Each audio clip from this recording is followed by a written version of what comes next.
Hi. Today we're going to tell you about recovering a suspended Google Ads account.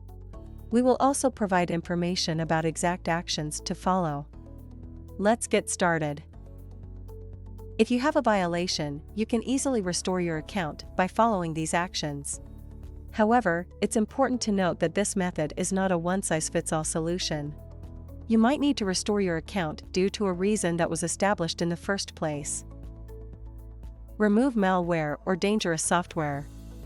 If you have got into trouble with your website, it's important to invest in a good malware removal tool.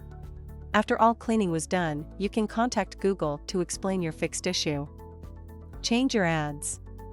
After reviewing the company's justification of suspension, it's very easy to restore your account by changing appearance or behavior of your ads that have been considered unacceptable. Pay your bill. If you have not paid for certain advertisements or a service, then Google may have suspended your account. It should be restored soon after you made a payment. Appeal. If you believe that your account was suspended in error, Google provides a form that you can use to appeal. However, it's important to make sure that you thoroughly check the information that you're filling out. In general, if you ever stumble upon these problems, they are likely to be solved in a matter of a few steps. Being completely honest in all discussions is very important, especially when it comes to matters involving Google. Being caught lying can make them unwilling to consider other points and arguments. Hope you found the information useful.